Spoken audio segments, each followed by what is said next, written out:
Hello and welcome to DTV, your source for news and information about the Knox County Democratic Party. I'm Michael Davis, and I'm your host for today's program segment with Gloria Johnson, State Representative for Tennessee House District 13. Gloria has held this seat in two separate terms and was most recently elected in 2018. Gloria will be defending against the Republican nominee in the November 3rd election, and DTV is very happy to have her back with us again to talk about the legislature, her campaign, and issues that are important to the people of Knox County. Gloria, thank you so much for being here with us, and welcome back to DTV. Thanks for having me. It's weird. This is the first time I've done DTV from home, so this is interesting. Well, that's what happens in the time of COVID, I guess. We're doing these from all over the place. I myself am not in home. This is the first time I've done one of these not in my house, I think, other than the studio. But it's amazing how all this can still be strung together even when we're so spread out and have to stay distance and doing what we can to stay safe. Absolutely. It's, whatever it takes. Yeah, absolutely. Thank you so much for being here with us. We're really looking forward to talking with you here today. Your campaign centers on education, healthcare, and jobs. So tell us a little bit about what you would what you're seeing currently in Tennessee, how your campaign and your platform addresses this. If you can, I know we've only got 30 minutes. But I was going to say, wow. Right. Yeah, that's it is all encompassing. It's really big, and times are strange during COVID. Campaigning is different. We're not knocking doors. We're doing phone calls. We're doing literature drops, trying to reach out to people in other ways because it's just people are unsure. Some people have comorbidities that make them really nervous about going out, and so we're trying to honor that but still get that personal contact. And I think we're doing a really good mix of that. So I feel good about that for sure. But, I do have concerns. I wish that when we had shut down, that our governor had done a more comprehensive statewide plan. There are so many things that during that time we could have done and prepared and gotten ready that we did not. Like rapid testing for people going back to work, serious contact tracing. The reality is there was no ad for contact tracers on the state website until mid-July. And we should have had people trained and up and running by mid-July. We knew in March this was coming, and we should have done that then. Another thing that I've spent a lot of my time since March is helping people with unemployment insurance. Because the system is old and it's not intuitive, and people really struggled. Plus there were a lot of changes from the feds that we had to make. And again, we didn't do the work in advance by hiring staff that we knew thousands and hundreds of thousands of people were going to be laid off. We should have bumped up the computer system then, and we should have increased staff then. And it just wasn't done soon enough, and we got a massive backlog. And just the stories I heard every day from people who had not gotten their unemployment and had been 8, 10, sometimes 12 weeks without a check and didn't know what to do. It was just heart-wrenching working through all of those stories. And so we were able to get most everybody situated. I'm still doing it every day. People are still being furloughed. All kinds of things are happening, and we're still doing that all the time. And so still, you've also got a campaign going on. And so, but all of these issues really point out my campaign points. With COVID, what you're seeing a pandemic where people desperately need health care. And here we are, a state that didn't expand Medicaid. If we had expanded Medicaid, everyone would have had access to affordable health care. Everyone would have better access to a hospital, because we have had so many rural hospitals close that people don't have that access. And so everybody's got to come to Knoxville, or they've got to go to Davidson. Fewer and fewer hospitals because we haven't expanded Medicaid. And so here we are in a pandemic. The first thing I would do is expand Medicaid. And that was not even a topic of discussion. And to me, what is the best way to make sure everybody's as healthy as they can be? And that's have access. And then they talked about bumping up these rural health centers, but that's just primary care. If you actually get COVID and have to go in a hospital, it can be tens of thousands of dollars. Right. And how are they going to pay it? It's just, and then with education, you see the flaws in the fact that we are not adequately funding public ed. Right now, you take the 8 surrounding states to Tennessee, and you average the spending per pupil, and we're spending $1.5 billion less than the average of the southeastern states around us. I'm not talking about New York and Massachusetts. Right. I'm talking about the average of like states, $1.5 billion less. We can't equip our classrooms the right way. Our teachers are going in there, putting themselves at risk every day because they love those kids and they want to do right by those kids. They're buying their own PPE. They're buying their own things that they think that they need in their classrooms. And we didn't give them a raise. They're making less today than they were making 20 years ago when you take cost of living into account. And we're asking them to be teachers, nurses, custodians, social workers, all of it. It's the toughest years teachers will see in a long time. And we didn't give them a penny of the raise that they were promised. We took it away. And on that educational note there, I mean, do you see this as or how do you characterize the current government's regard for public education when it's reflected in that kind of funding level? Well, this is a frustrating thing for me, is everybody talks about they love public education and public education is a priority. You look at our budget. A budget is a moral document. That budget does not prioritize education.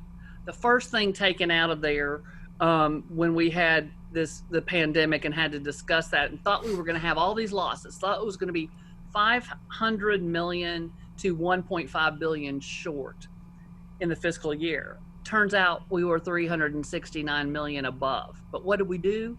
We cut the $250 million trust fund for mental health in our public schools. We cut the teachers' raises and literacy funding for that. And what do we do with that money? We put it into, during a pandemic, in a crisis, we put it into the rainy day fund. So in the measure of the budget that we're currently in, we are going to put over $500 million into the emergency fund, to the rainy day fund. And to me, I'm not saying we take money out, but why don't we honor these working folks that are out here every day, the essential workers, the teachers, and make sure that they're making a living wage and not having to create their own supplies. It just doesn't make sense to me not to. Right. And I mean, furthermore, though, just from a common sense standpoint, if you've got an emergency fund and it's this well funded right now, are we not in an emergency? Where do you draw the line on when to use that? If not now, when? Exactly. But the reality is we've got over $4 billion in reserves in different areas. And then we've got the rainy day fund. And we are not honoring those folks, keeping us going. And the folks risking their lives, it's just ridiculous. We've got so many teachers and kids in Knox County in quarantine and at the University of Tennessee. We've got all this CARES Act money, and I'm not seeing a lot of CARES Act money going to the actual pandemic. They released some yesterday for new police officer positions. And I don't even see how you can, that's CARES Act funds. I don't even see how you can match that to the pandemic. There are things in policing I think that you could relate to the pandemic, but that's not one that I see. And so what I'm hearing from people is we need help with childcare. A lot of parents felt forced into having their kids return to school in person because of the childcare issue. That CARES Act money could have created more daycares for small children so their parents could go back to work and know that they were safe and cared for and we just, I don't believe we're using that money to really benefit hardworking Tennessee families. Right. One of the things that's just happened recently is the CDC issued a moratorium on evictions for people that can't afford to pay rent until December 31st. Is there any talk, discussion, in upcoming rounds of legislation or any talks on the Hill about setting any money aside for when that rent comes due in January? Because what the moratorium does not do is excuse people from paying rent. So essentially, they can't be evicted, but they're racking up their normal rental fees, which they can't pay because they've lost their job, or unemployment benefits have run out or been drastically reduced from the beginning of the pandemic. Is there any talk about how Tennessee might act as a state to provide some relief there?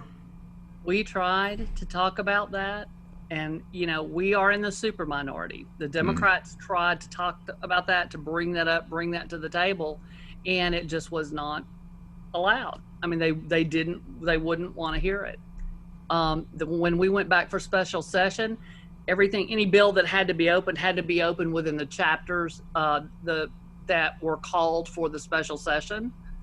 So we did try to get a few things in, but it had to be related specifically to those chapters that the session was called for. And so what we ended up doing was release bad actors from liability. We did a telehealth, but it was really more about how telehealth is paid and not how it benefits more Tennesseans. And then, of course, we did the unconstitutional protester bill. They made protesting a felony punishable by 6 years. And, the shocking thing to me, I always thought I really understood the Constitution, but apparently there's something in the Constitution where your First Amendment rights end at 11 p.m. and start back up at 7 a.m. I'm not sure.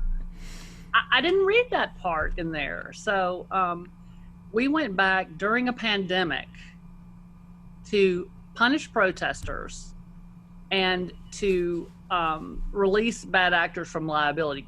Private prisons, Tyson Chicken, folks like that. The people I know here in Knoxville are doing everything they can to make their businesses safe. I mean, my friends who have businesses really just went all the way. They wanted consumer confidence. And so they bought the plexiglass. They had to find out where to buy the plexiglass, and all of that stuff. And they did it because they wanted comfortable. They wanted their customers to feel comfortable. Right. And that's how we bring back that economy. But we'll never bring back the economy fully unless we contain the virus. Right. And so that's why we have to have those things in place, the contact tracers and the rapid testing and guidelines, metrics. When schools open, when do they close down? What % of transmission is safe and what % of transmission isn't? And people tell me, well, you can't have a one size fits all because every county is different. Sure, every county is different, but it needs to be based on that county's transmission. Right. And the metrics work regardless of what county you're in, And we should have given metrics, I believe, to make that happen. So everybody, we go across county lines all day long, Sure. And so we should make it consistent and comprehensive and transparent.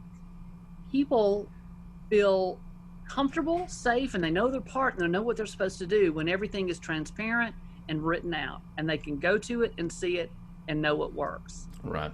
And we just don't have that comprehensive plan statewide, and I think it was a huge mistake.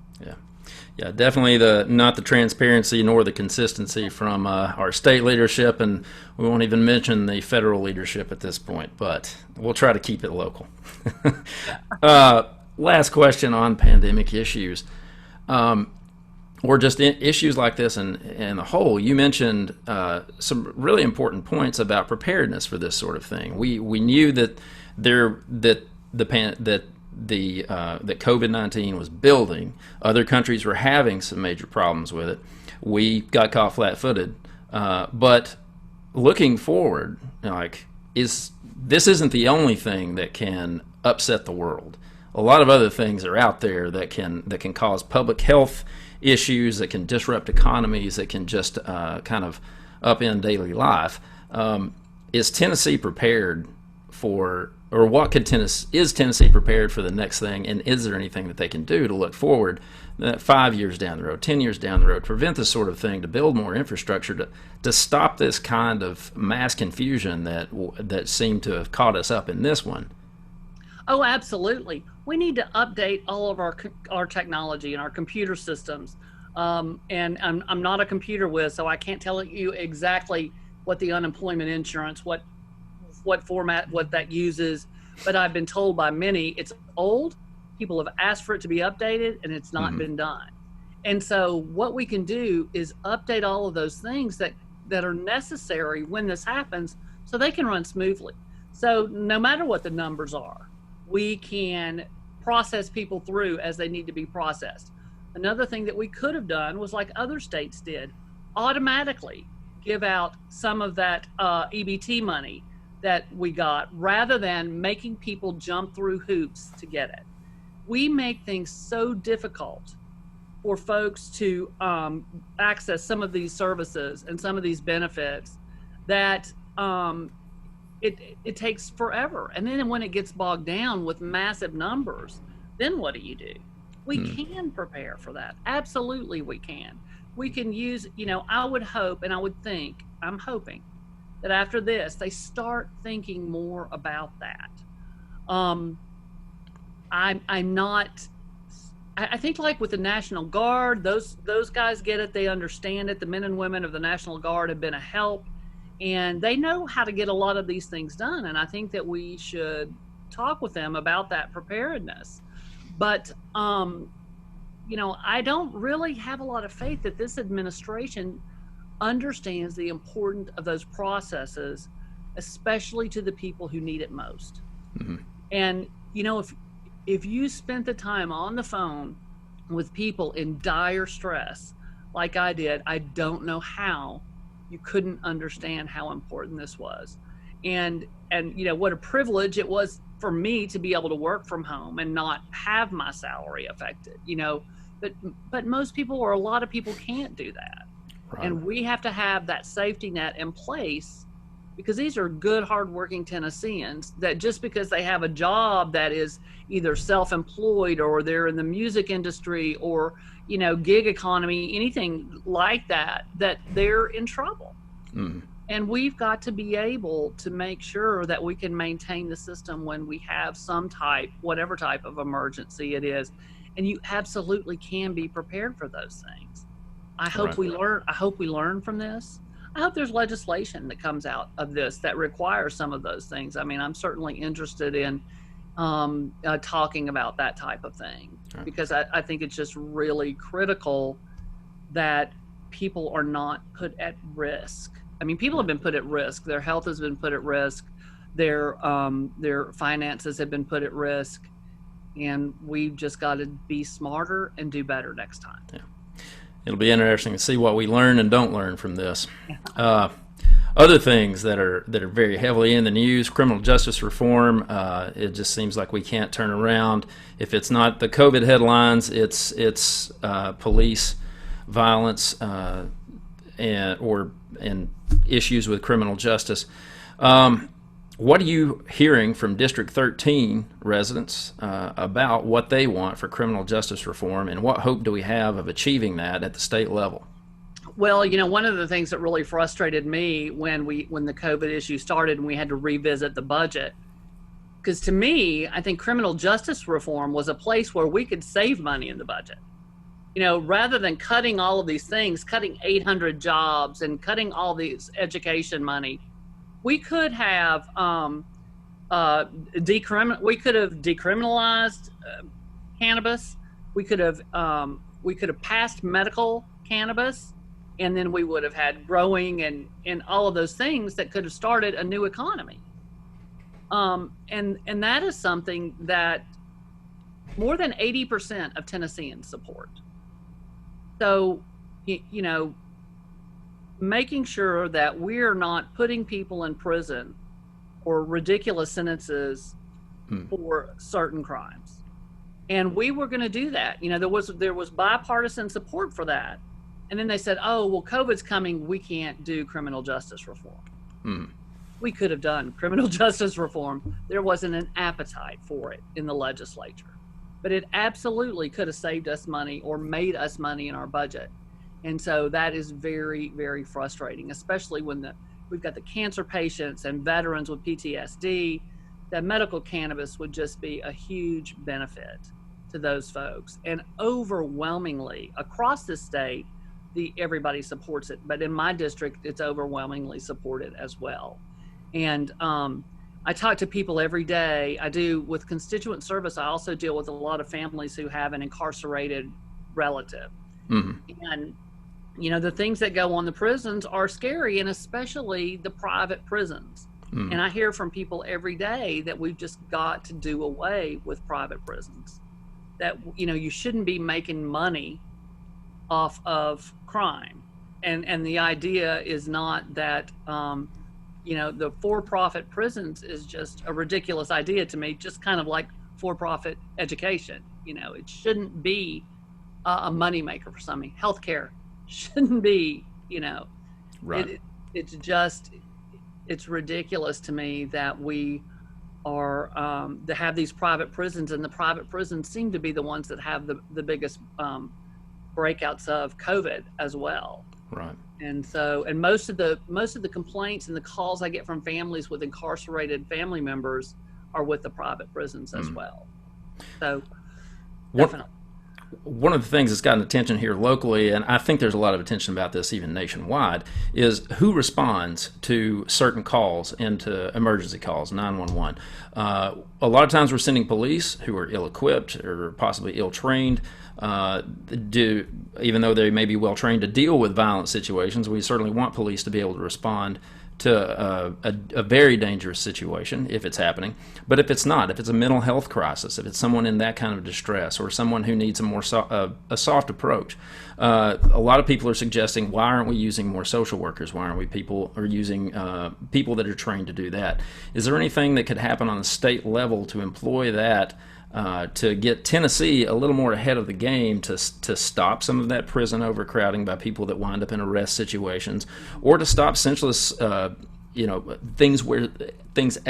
situations where things escalate senselessly? Sure. I mean, I just read in the paper the other day, or read online about a young man who was out of control. His mother called the police, and he was an autistic young man, mm-hmm. and he was shot and killed. You know, I don't believe that in that situation, police aren't trained to handle those type of individuals. And there should have been a mobile crisis unit or somebody like that to go out to help that mom deal with her son and handle whatever. A lot of times, especially with autistic young people, they get overstimulated and, you know, they get a little bit out of control, and you got to bring them back. And sometimes one person can't do that on their own and everything. So there are a lot of variety of calls where our police are going. And so we do need to look at policing. And what I would like to see is better training for our officers, higher pay for our officers, but also let them only do police work. I feel like public servants, like teachers and police officers, here's teachers, we're doing 3 and 4 jobs. Like I said, teachers, custodians, they're nurses, they're social workers, police officers are doing the same thing. And I think we should let those police officers do that police work and have other agencies that go out on the mental health calls and some of those other calls. I think that should be dealt with in another way. And I think even a lot of the police officers feel that way as well. They'd like to focus their time on that police work and maybe getting to know their community better and things like that. So sure. We definitely need to revisit that. We had an amendment in the special session to address the 8 can't wait as far as police policies that we thought needed to change. And I think Knoxville's already adopted them. The city of Knoxville has, but we would like to see the state adopt that as well. You know, right. Something else, I think we saw the incident with hog tying come up recently. and that should be done away with.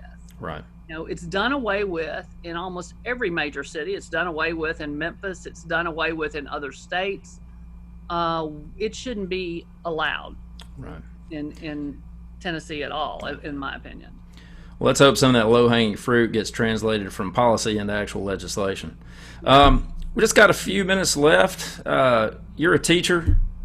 Gloria, if you had a class of about 20 or 30 people and they were representative of Tennessee as a whole, what lesson would you most like to teach them about how to make Tennessee a better place? Well, I would teach them to get involved. I mean, for me, and I taught high school students, and I didn't get political till 2008 was when I started paying attention. And, but I still always taught civics and how to be a good citizen and all of those things. But as I got more politically interested, I would always, they always had the online quizzes, so I'd have them take the quiz to see which candidate they lined up with. And then I'd have them do research on that candidate and design their own bumper sticker or something like that for their desk, just to get them interested. They thought it was really fun, because the funny thing was, a lot of times they totally identified with a candidate they would never guess, And so we, as the election's happening, we talk about it, and people do have the idea a lot of times that their vote doesn't count. And so we look into elections where they were a tie or there were just 10 or 15 votes off. And we would talk about how that could change that election. Right. And just really making it fun and having lessons that make it fun. But the reality is, I don't care which side of the aisle you on, what issues you care about. Go out there and work for the issues that you care about. Learn more and more, get involved in your community, fight for those issues, and go and vote and get your friends excited as well. I mean, we need more. It's embarrassing how few people vote in Tennessee. We need more people involved in the process, because we get to choose who represents us. And so get to know them. If a sixth grader called me up and asked about my campaign, I'd love to talk to them. I mean, I'll talk to anybody about what is happening, either side of the aisle. I'll answer all questions. Anybody's welcome in my office, no matter if we disagree. I always have cordial conversations with everybody. So fight for what you care about. Find out who your representatives are. Right. Talk with them, and go and vote, and make it a family affair, or take your friends. Speaking of which, you're in a campaign right now. We're going to put some of your information up on the screen. And so tell everybody where they can get a hold of you and find your information. Okay, well, my website is votegloriajohnson.com. And I do more. A lot of people just put up I like education, I'm for healthcare, but I have specific policies that I am for and that I support on my webpage. And Facebook, Instagram, and Twitter. Instagram I do less on. I'm not sure why, but it's newer to me, I guess. And but very active on all of those. You can call me on my cell phone. I always answer. And if you've got questions, I welcome them, and give me a call or a text. All right. Great. Well, Gloria, thank you so much again for being here with us today. We really appreciate you giving us the time, and we'd like to thank everybody watching DTV, all of our viewers. We couldn't do it without you. I would like to express a big thanks, as always, to Doug VM for producing the show, and everyone at Community Television who helps keep these things on the air and information going out to our public here in Knox County. But this has been another episode of DTV. Gloria Johnson, District 13, House of Representatives, thank you so much for being here with us today. I'm Michael Davis, and thank you for watching.